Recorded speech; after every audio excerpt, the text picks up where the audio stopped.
Well, good evening, everyone. My name is Ron Kettleson, and I'm president of the Sharon Historical Society. We're really excited that you've joined us tonight, and we're happy to have Lodima DeVos Jenkins with us tonight. Lodima and I have been friends for quite a while. As a matter of fact, I have the Roseboro Hotel in Sharon Springs, and I had a tea room called Miss Lodima's Tea Room, and that was actually named after Lodima. She is a New York native, and she will tell you more about that in her presentation. But again, we're so excited to have Lodima here. So, Lodima, take it away. Well, thank you for joining us this evening. I hope you enjoy our presentation. I come from the town of Roxbury in Delaware County, just over the line from Schoharie County. My social studies teacher repeatedly told us that the secret to success, happiness, and wealth was to find a need and fill it. Tonight, we will celebrate the life of George Westinghouse, a Schoharie County boy who lived by that motto. He spent his life looking for areas in need of improvement and figuring out ways to fill them. We'll learn about his life and the way he lived it, in addition to his prolific achievements. His father, George Westinghouse Sr., was born in Vermont in 1809. He married Emmeline Vedder from Montgomery County, New York, and they had 7 children. He was a farmer when they moved to the Schoharie County village of Central Bridge in the fertile Schoharie Valley, just 19 miles from here in Sharon Springs. Our George was born here on October 6, 1846. This is the earliest photo I could find. Now, Senior had an idea on how to improve harvesting. And so he stopped farming to develop and patent an improvement to the threshing machine. He opened a machine shop for manufacturing it and other agricultural implements in 1836.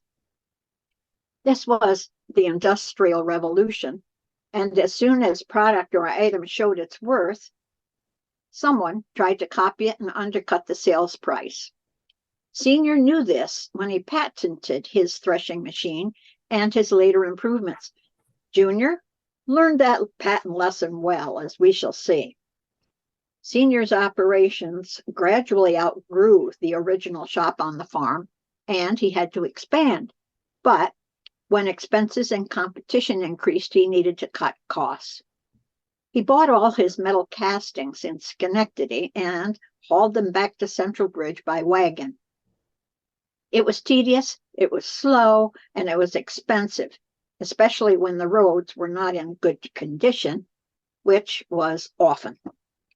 As soon as he earned enough money in 1856, he moved both factory and family to Schenectady to be close to the iron he needed for his products and to be closer to transportation for getting his machines to markets. He developed and made more and more farm equipment and improvements. He took in 2 partners, and they bought a building near the junction of Washington Avenue and River Road. The sign, G. Westinghouse and Company, was painted on the eastern gable end. Now, this is ironic, since the building is now part of GE, founded by Junior's bitter rival, Thomas Edison. As his business grew, so did the family. There were 10 of them, including 2 servants, living in a big house at 16 State Street. George was 10 when they left Schoharie County. He was not a model child. He was strong-willed and aggressive. Later in life, George said, "I have always known what I wanted and how to get it.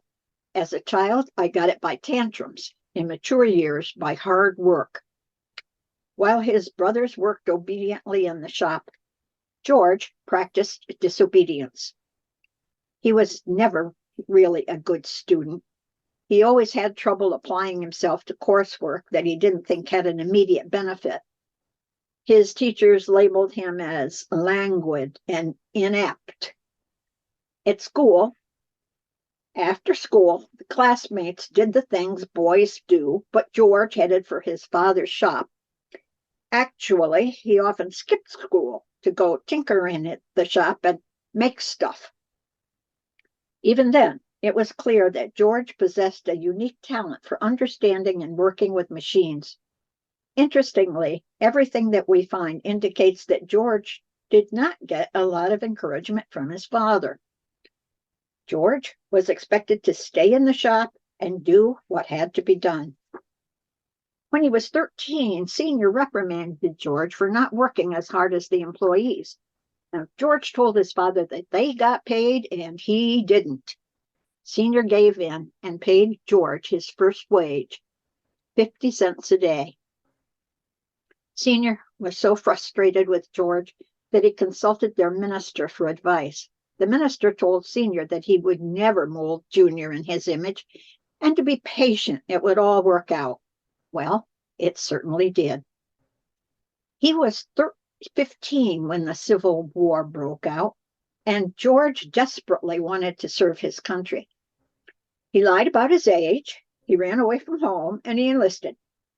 Someone ratted him out, and his father snatched him off the train just before it left. After some family negotiations, they said that George would be allowed to enlist at the legal age of 17, but prayed that the war would not last that long. But the war raged on, and in April 1863, George's parents allowed him to try again. He was still 16. He joined Company M of the 16th New York Cavalry, earning a promotion to corporal. In December of 1864, he resigned from the Army and passed a special mechanical exam to become an officer in the U.S. Navy, where he served as acting third assistant engineer on the gunboat USS Muscuda until the end of the war. Now, his military service made a huge impact on his life, as we shall see. George said what he learned in the military prepared him for what he accomplished later in life. He left the Navy and returned to Schenectady and the family machine factory. Senior was still frustrated with George despite his military success and decided that what Junior needed was some formal education. Now, what better place than Union College right there in Schenectady? So off George went in September of 1865. He had been puzzling over a steam rotary engine since he was 15, and he finally figured it out. He received his first patent that October, the same month he turned 19. By December, he was a certified dropout. It makes me smile to know that George was awarded a PhD from Union College in 1890. Honorary, of course.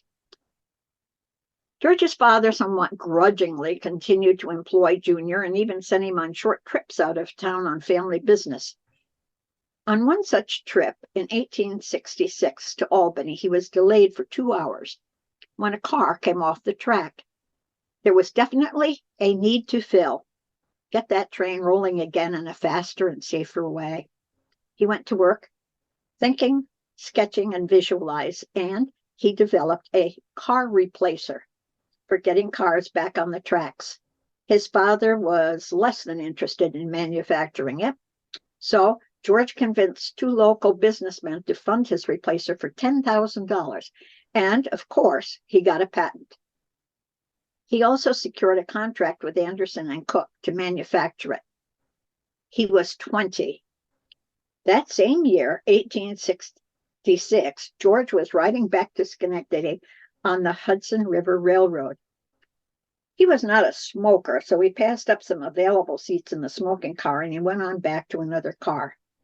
There was an available seat besides a very attractive young woman. George struck up a conversation with her. He was smitten. When they parted, he gave her the names and addresses of 3 prominent people who would vouch for his character, his financial stability, and everything else he could think of, so she could write to them to verify his self-description. She was Marguerite Erskine Walker, from, of all places, the town of Roxbury. I could not determine exactly where she lived in my hometown. There are virtually no records of the family in Roxbury.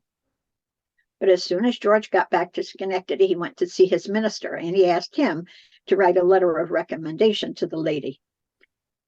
The letter must have been glowing, because George told his parents that night that he had met the lady whom he would marry, and after 3 trips to Roxbury, they were married on August 8, 1867. She was 23 and he was 20. They honeymooned at Niagara Falls, a location that would prove to be an important one later in his career. Throughout their 47-year marriage, they had a happy relationship. When they were on the same continent, they talked every day by telephone. When separated by the Atlantic Ocean, they would send a daily cable message. The Industrial Revolution began in England, and George frequently traveled there to evaluate their advancements, look for talented engineers and investors, and buy up whatever he could. Marguerite went along. These trips would be a problem in 1907. She adored him, and he could do no wrong, and he adored her. He sold the replacer to the railroad companies and saw plenty of other safety and mechanical needs to fill. Now, trains have to be switched from one track to another. That moving part, called a frog, was made from cast iron, which is fairly soft, making frogs neither reliable or durable. Delays and repairs were the way of the day. George decided to try the uncommon technology of cast steel, but there was no steel in Schenectady, and as his father had done by following the iron from Central Bridge to Schenectady, George followed the steel from Schenectady to Pittsburgh, that was already becoming the steel capital of the world. He patented the much improved and reliable switching device in 1868. He was still 21. As his small company continued to improve on the car replacer and cast frogs, he saw the railroads making their own changes and ignoring his patents. He harkened back to his father's use of patents and immediately began a lifelong tradition of not only defending his own patents with legal battles, but also with buying up the patents of others when he sensed an opportunity. He became a savvy businessman who surrounded himself with good lawyers. Unlike the business model of the time, he never sold a patent, thus locking out all competition before it became a threat. As we wait at a crossing for a long, long freight train to speed by, it's hard to believe that trains in George's day were only 10 cars or less in length and moved relatively slowly. Why? They couldn't stop. The only braking mechanism was a hand wheel on each car and a human being to turn it. A brakeman was stationed every 2 cars, riding on the top of the car. When the engineer gave the whistle to brake, the brakeman jumped down between 2 cars, turned the giant wheel on the car in front of him to set the brakes, ran down the top of the car, and then turned the wheel on the car behind him. The cars gradually came to a stop, bumping into each other, knocking the passengers and freight around. It usually took about 2 miles to come to a complete stop. Brakemen often fell between or under the cars, losing life or limb. If someone was killed or maimed, there was always another Irish immigrant willing to take his place. Now, one source says that George saw a head-on collision in Schenectady that was destined to change his and our lives. This is probably it. He tried every possible idea he could think of to break the trains. First, he tried to rig up a chain system that ran under the length of the train. It didn't work.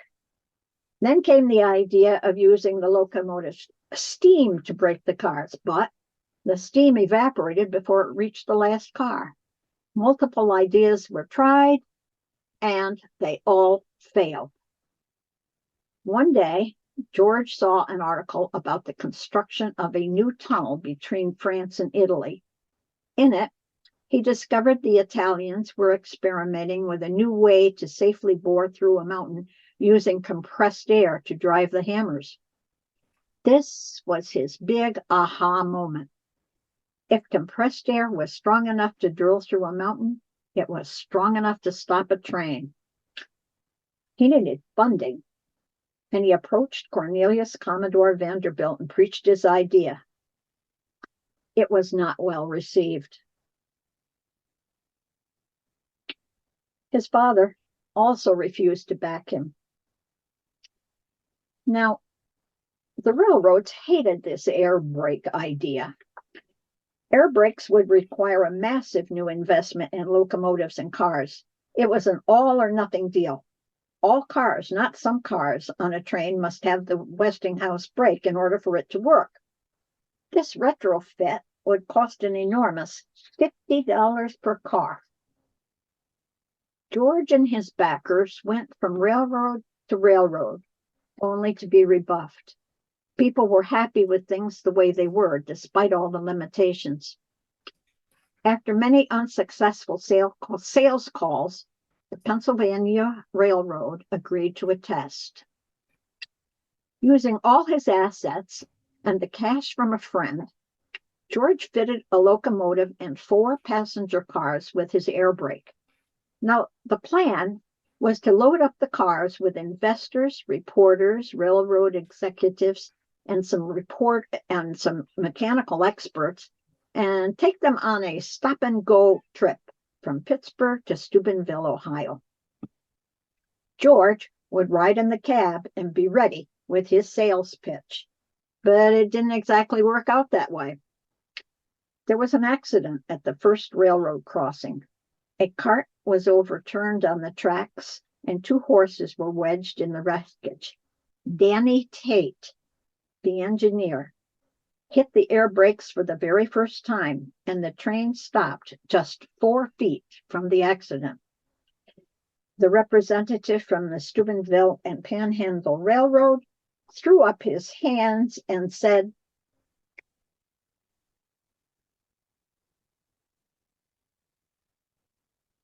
and back they went. In 1869, George was issued the patent on his air brake system. That same year, with a capitalization of $600,000, that's over $9 million in today's money, he created the Westinghouse Air Brake Company. In the next few years, the company registered patent after patent as improvements and refinements continued. At first, George could not afford to move Marguerite to Pittsburgh, and she stayed in Schenectady with his parents until 1868. When the money began to flow, he bought her a home in the affluent Homewood district of Pittsburgh in 1871. He put on additions and increased the lawn to 10.5 acres. It was a whole city block. They dubbed it Solitude. Beautiful lawns and gardens grew around them along with their fortune. Now, notice the train tracks in the upper right.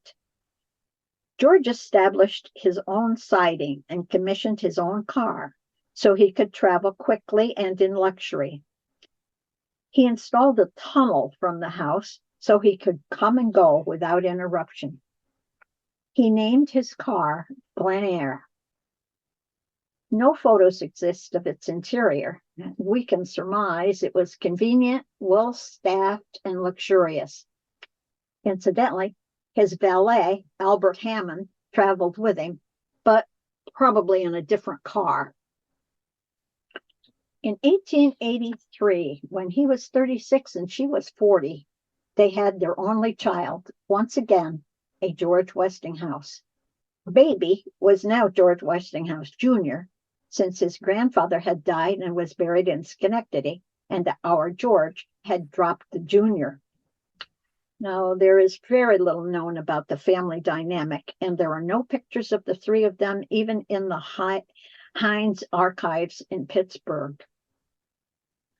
George needed some heat for Solitude's conservatory, and in the spring of 1884, he drilled for gas on his own lawn, and he hit a roarer, estimated to flow at about 20 million cubic feet per day. He knew he must figure out a way to control and capitalize on it. Natural gas was used for exterior lighting, but was way too dangerous for indoor use. Additionally, it was unpredictable. There was no reliable way to transport it for distribution.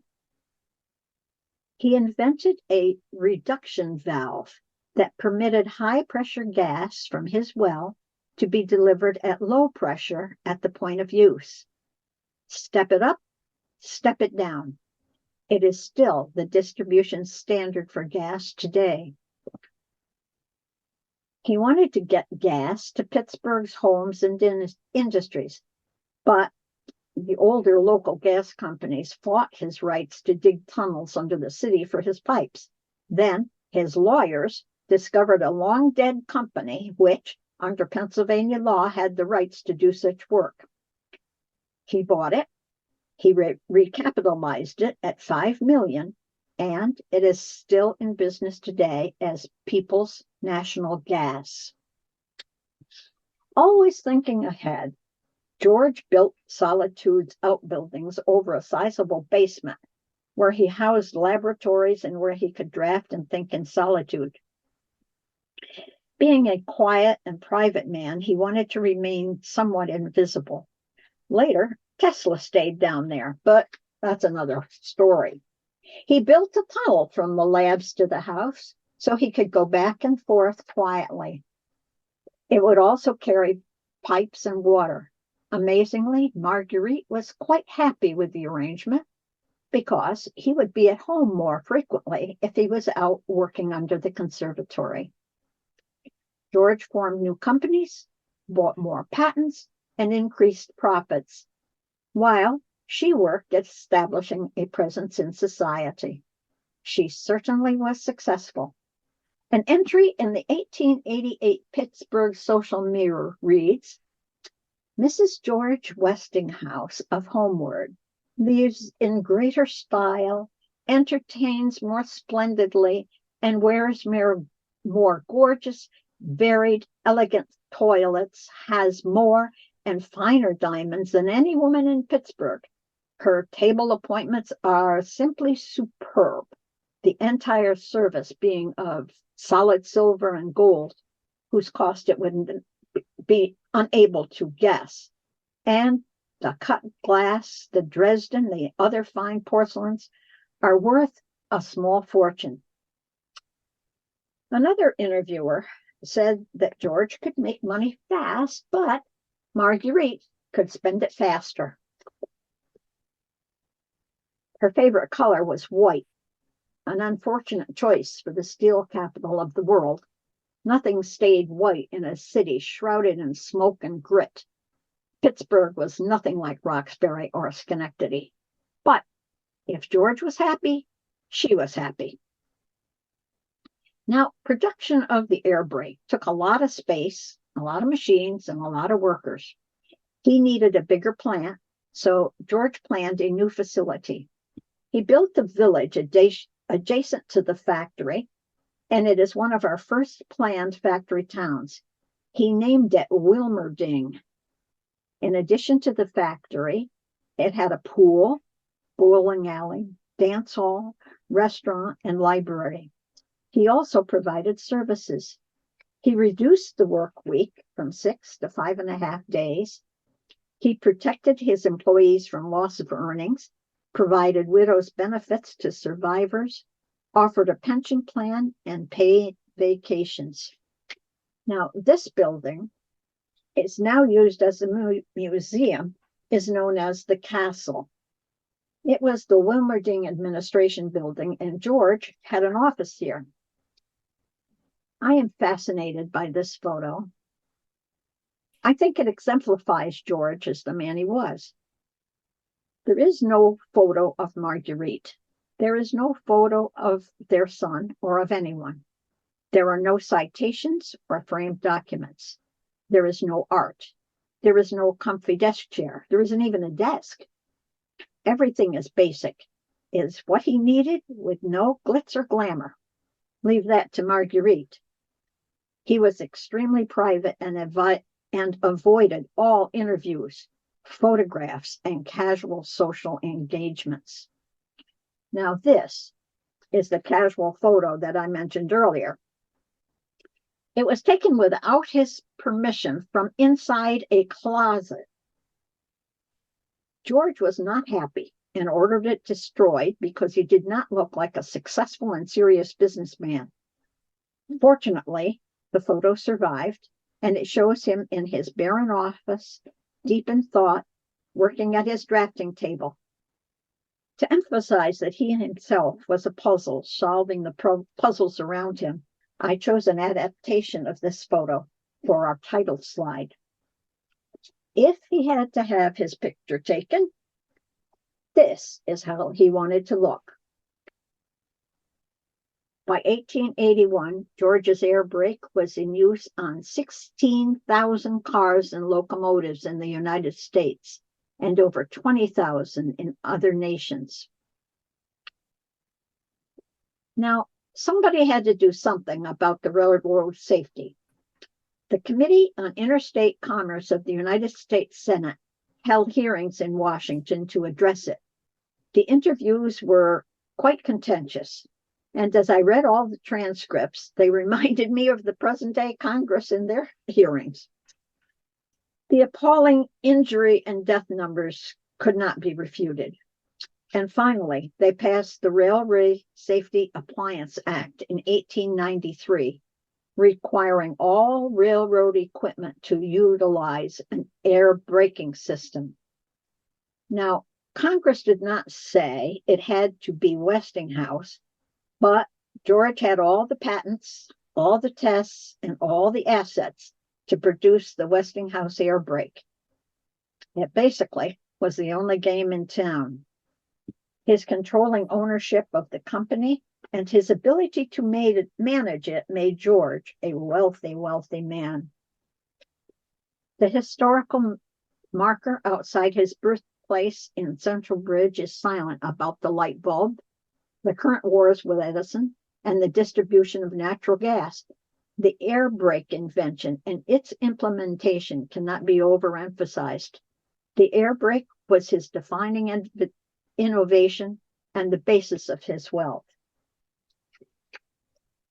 Our trains are longer and stronger and faster, but they are still stopped by the Westinghouse wind. Now, George was curious about electricity. Experimenters in Europe were toying with the idea of alternating current, and despite what you might think, George did not discover it. The greatest engineers in the world agreed that AC would never work, with Edison leading the charge. His Edison General Electric Company had installed his DC system in cities across America and lit the home of the rich. In 1886, when he was 40, George created yet another company, the Westinghouse Electric Company, to focus on developing the alternating current system. The War of the Currents was sparked. This confrontation of these two industrial giants is very well researched, discussed, and disseminated. Alternating current is the first thing you think of when you hear the name Westinghouse, and probably anything I present about their war would be repetitious to what you already know. Therefore, I'll try to hit some highlights and leave the gory details for another day. Just as gas was fickle, electricity was more so. A DC generator could only move power about a half a mile. They were costly to produce, expensive to run, and didn't produce much power. Consequently, cities became a hodgepodge of closely spaced generating stations and tangles of wires, providing current to a limited few. DC had no future in rural use.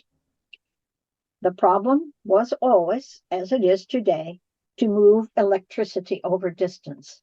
Now, George knew what he did with gas distribution was successful and reasoned that the same concept might work with electricity. Step it up, step it down. Generators produce extremely high voltage that runs through those monstrous fault lines we see marching along as far as we can see. And then a transformer reduces that voltage back to a usable level and into our homes. George needed different types of generators, transformers, and a motor that worked on AC. He found a so-called secondary generator in England, and he bought it and he adapted it, but he still didn't have a compatible motor. Enter Nikola Tesla, a genius electrical engineer from Serbia who came to this country to work for Edison. But when Edison refused to pay him, Tesla quit and dug ditches to pay his bill. George knew that Tesla, although somewhat mentally unstable to say the least, had the patents and the brains he needed. They couldn't have been more different and more unlikely partners, but they worked together for a common goal, alternating current on a grand scale.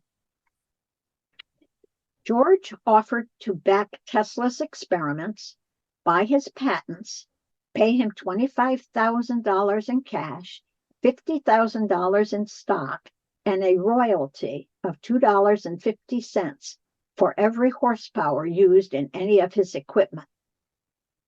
Big mistake. In 1890, credit dried up on both sides of the Atlantic. George's electric company ran short of operating cash, and he was in a struggle to save the Westinghouse Electric Company from banker control. George told Tesla that his days were numbered and the company was going into receivership. Tesla was definitely not a businessman, and he couldn't fathom how in the world that could be possible. George explained to him that the company's biggest financial liability was that $2.50 royalty. It is widely believed that Tesla tore up the agreement. It is estimated that he gave up as much as $17 million in future royalties. George and his beloved company recapitalized with new fundings and weathered the storm. They went to work adapting his existing equipment, buying promising patents, and inventing new machines. Soon, they had a transformer and the motor that worked on AC current. Now that they had the equipment for alternating current, they needed something to light. Now, George wasn't the only one who had ironclad patents. Edison owned the patent for the light bulb. That's the light bulb, not a light bulb, which is a glass thing that used electricity and lit up. Every time George developed a new bulb, Edison charged patent infringement, and Westinghouse had to call in the lawyers and go back to court and the drawing board. He put all his engineers to work to fill the need. After all sorts of filaments and contraptions, they finally had a light bulb that did not violate Edison's patent. They had something to light. George built another factory and started producing light bulbs at lightning speed. 1893 was a good year for George and Marguerite. Chicago won the competition to host the World Fair. The organizers envisioned it as brilliantly lit with colored dancing fountains and spectacular night lighting. Now, Edison saw the potential for profit, but Westinghouse saw the potential for AC publicity. He underbid Edison by a huge amount and won the bid. Prior to the fair, the largest installation of light bulbs was 10,000. Westinghouse installed just over 100,000. The World's Fair produced a worldwide interest and a desire for electricity. The United States population was about 65 million, 27 million of them who visited the fair.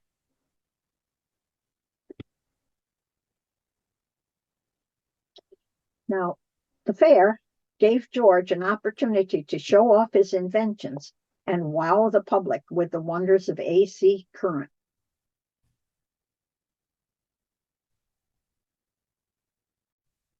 There were amazing exhibits and demonstrations. They saw Westinghouse's massive machines and the power of electricity at a time when well under 10% of American homes had electricity. No one left unchanged, and George Westinghouse's fame and fortune grew. Now, this slide is important because it shows Tesla's inventions on a par with George's. George was not alone. This success led to a new contract to build 3 massive generators to harness the power of Niagara Falls. Westinghouse Electric harnessed a total of 15,000 horsepower from Niagara Falls and transmitted the power 25 miles away to Buffalo.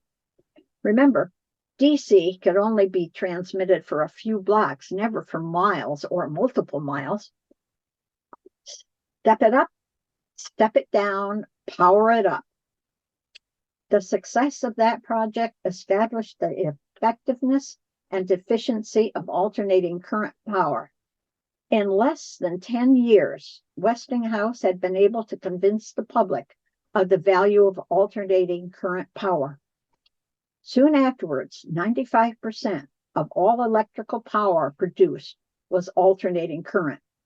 And alternating current by Westinghouse still electrifies and powers our world. Now, 1893 was also the year George and Marguerite finished building their summer home, Erskine, in Lenox, Mass. They bought 100 acres from Henry Du Bois Schnick and then added 500 more acres. George wanted to be closer to the financial center of New York City, and Marguerite, of course, wanted to breathe fresh, clean air and indulge her love of white.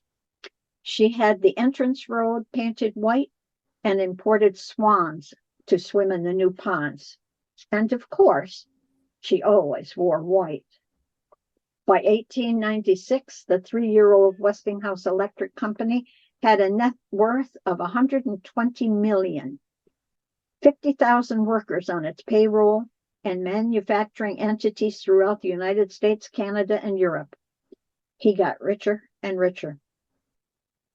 Now, they both wanted to be closer to the political powers in Washington. He wanted to attract investors, and she wanted to entertain. They bought Blaine House in 1901 for $150,000 and used the house as a winter residence until his death. In 1907, amid global financial instability, the board of Westinghouse Electric accused George of excessive foreign travel, working on impossible projects, overpaying his workers, and not turning enough profit. The company was overextended and in debt. He was removed from the management. A newspaper article says that when he passed his plants, he always turned away. Afflicted with a heart ailment in 1913, George went to Erskine to relax. In January of 1914, he made his will. As you can see, he left nothing to charities, nor did he establish any foundations. He distributed his wealth to his family, his employees, and his friends. As I researched the names of these individuals, I hoped to find that Central Bridge minister, but I didn't. Of those I could identify, I think the gift to John Tier is the most indicative of George's character. He was his chauffeur. In March 1914, George died in a chair beside a blueprint of yet another invention, an electric wheelchair. I'll give you a minute to read this.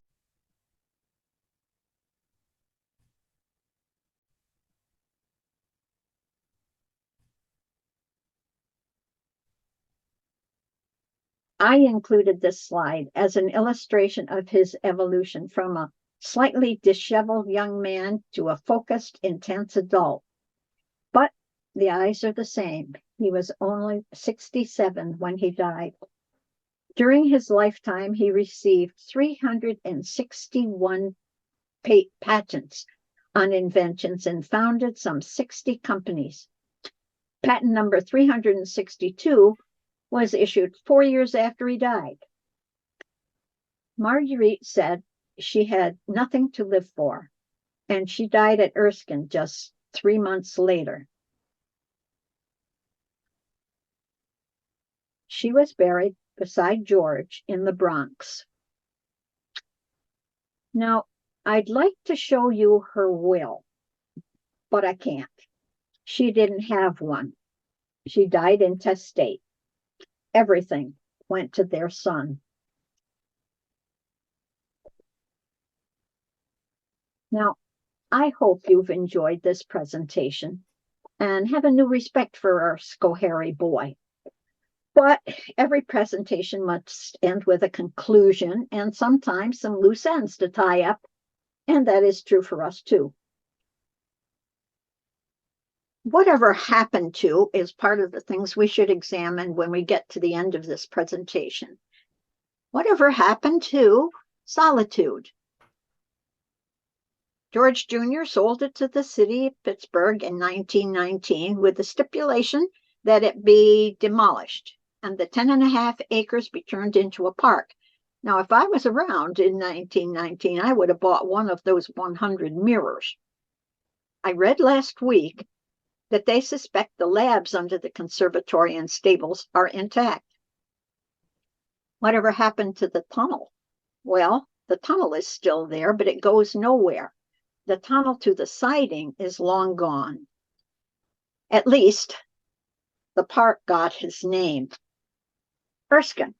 Well, George Jr. sold it to the Vanderbilts, but the stipulation that it too be torn down. Now, it was 600 acres and has been subdivided, so there's no real pictures that would prove profitable for us to see.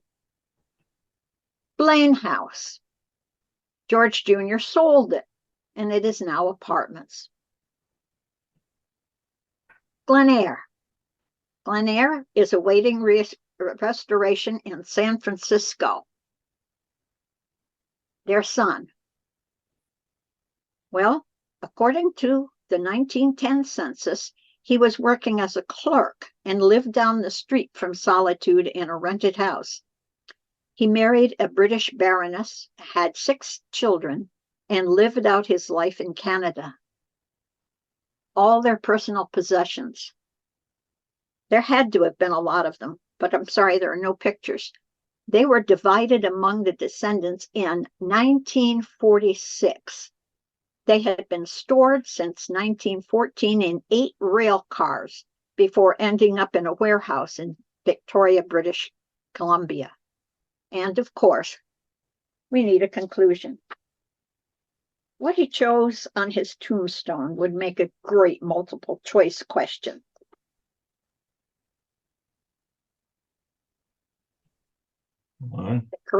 The correct answer is none of the above. He chose only to use his military rank. Together, in December of 1915, they left the Bronx Cemetery for Arlington National Cemetery. He meant it when he said he learned in the military prepared him for everything he accomplished in life. But our best conclusion is in his own words, as shown on the stone in front of his birthplace here in Schoharie County. If someday they say of me that in my work I have contributed something to the welfare and happiness of my fellow men, I shall be satisfied. Thank you for letting me share. Now, Ladima, there's some questions that have come up, and maybe you could elaborate on them a little bit.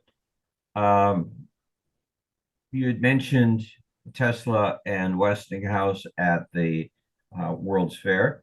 And can you tell us a little bit what might have happened to their relationship after the fair? And you had also mentioned the $2.50 royalty that Tesla gave up. Did Westinghouse, once he came into wealth, did he ever restore that royalty or make it right with Tesla? Well, Tesla had his own patents. And after that incident, Tesla went on to become a very wealthy man in his own right. Unfortunately, he drank and gambled it away, and he died in the New Yorker Hotel in New York while keeping pigeons in the room with him. He kind of lost it mentally. Interestingly, Tesla had no money for his hotel stay and his food, and the tab was picked up by the Westinghouse Corporation until Tesla's death. How that came to be is up for grabs. Some people say it was the gift of the Westinghouse Corporation brought about by Herman. That would be George's brother, who had a big role in the Westinghouse Corporation after George's death. Or some people say Tesla sued for it, but there's no record of a suit. So I don't know how it happened, but I know Tesla was taken care of by the Westinghouse Corporation until his death. Does that answer it, or do you need more? Yeah. Yeah. Did you you had also mentioned that George was voted out as the head of the corporation of Correct. Westinghouse. What's, more specifically, what was it that he did that that caused them to vote him out? Well, it was a time of instability, uh, economic instability worldwide.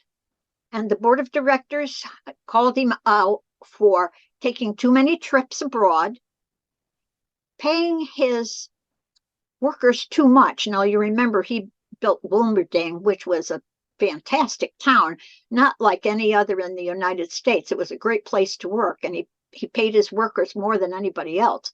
So the board didn't like that. They didn't like him traveling. They didn't think he was making enough profit. And all in all, they wanted lower wages and more say in what happened to the company. So they removed him. Now, incidentally, at about the same time, the same thing happened to Edison, and he was removed from the Edison General Electric Corporation, and the real corporation that we know of as General Electric happened at the same time. They were both ousted, both Westinghouse and Edison. Interesting. Now, just on the side, after he was ousted, he went on to he already had, I think, 60 at that time companies that he was getting, George, I'm talking about, had income coming from about 60 corporations. And he went on to form another corporation that is mentioned in his will that also gave a lot of money to him. He made a lot of money on that. What about Westinghouse intrigued you to do this presentation? Well, that's a good question. I come from Grand Gorge, New York, in the town of Roxbury, and we would go to Schenectady frequently. And there used to be streetlights from Central Bridge to Schenectady. And my parents always said that's because Westinghouse was born in Central Bridge. Now, I didn't know who Westinghouse was, and I didn't care. All I wanted to do was count those poles, those light poles, and I never did find out how many there were. And now they're long gone. But the question always stayed in my mind: who was he that was born in Central Bridge, and who cares? So that's what sparked it. It was like when I was 7 or 8 years old.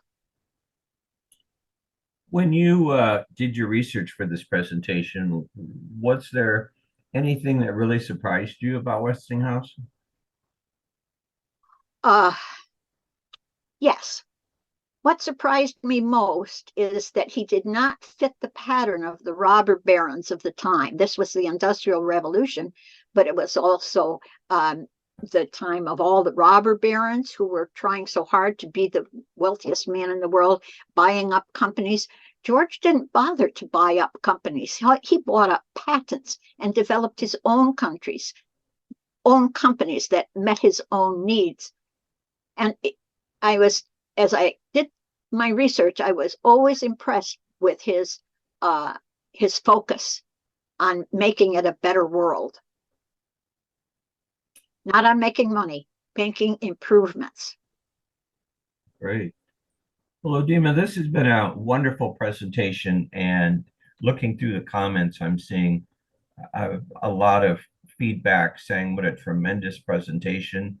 They uh, they really learned a lot about George Westinghouse that they didn't know, and they really appreciate all the work and effort you put into the research on this presentation. And we really look forward to your next presentation. So, um, I don't know about that, but may I make a comment about this presentation that I just finished? yes, Um, you probably figured out I'm a teacher. I'm an English teacher. And so I was very careful not to use uh, questionable material. I always look for at least three sources before I put anything in. And it required a lot of work because Westinghouse didn't leave me anything to work with. He didn't hold on to anything. No diaries, no records of anything. I guess the only thing he held on to was Marguerite.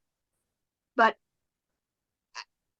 what I what I got the most information from was census records, newspapers, uh, ancestry.com, and interviews with historic uh, historic people around our area and the Pittsburgh area.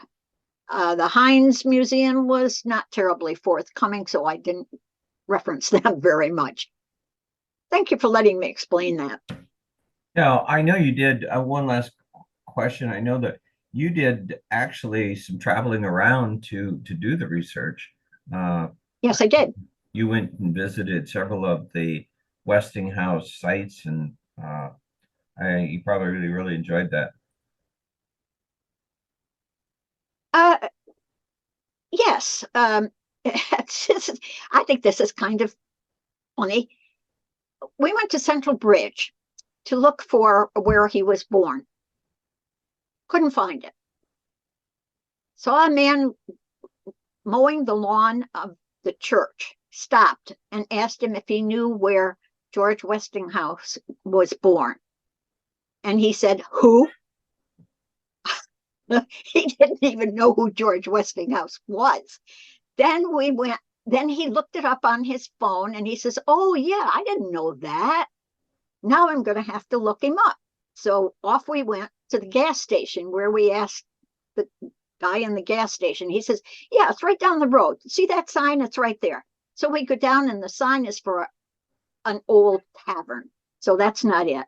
So I said to Chuck, "Let's just turn around and call it a day." And we turned into a road that said Westinghouse Road. And we drove down it and it became narrower and narrower. And finally, one lane, and there on the left was the sign recording the fact that he was born in that house. So, there was a serendipity there. Yeah. Wow. Okay, I'm going to edit that in before the final comment, I think. All right. Any other thing you want to say while we're uh, No, I just want to thank everyone for watching and listening and to tell you that I really did enjoy putting it together, even though it was a lot of work. I enjoyed it. great? Well, we really enjoyed having you tonight, and we want to thank you for all the time and effort you did. So great, thank you. I want to tell you about some upcoming presentations. The next one that is coming up is on October 9th, and that's given by Sandra Manco, one of our historians here. And she's going to be talking specifically about the Sharon Springs bathhouses. There was actually several bathhouses here, and she's going to talk more about treatments. We kind of talked about the Imperial Bath a while back, but she's going to focus a lot on the treatments. But it'll be a very interesting program that will be in person as well as Zoom for those of you that would like to attend. And then on the 23rd of October, we're going to have a presentation on the life and times of Queen Elizabeth II. So again, a very interesting and timely presentation. So here is our information on how you can reach us at the Historical Society. Tremendous things are going on here right now, and we are building a new historical village, which has got a general store, a post office, a doctor's office, a dress shop, a millinery shop, a print shop, synagogue. We got all of the original things from the synagogue here in Sharon Springs, and we're recreating those into a synagogue. And we have a barber shop, a cobbler shop, and an ice cream store. And we just purchased the building next door to the museum, and that's going to become our new museum. It's a it's a 3.5 story building, so it's really going to be a new change for us as we move forward. So really excited about the future of what we have going on here in Sharon Springs. So we'd like to thank everyone. And if you don't get our newsletter, we put out a newsletter every other month. We've got another one coming out in just a couple of days.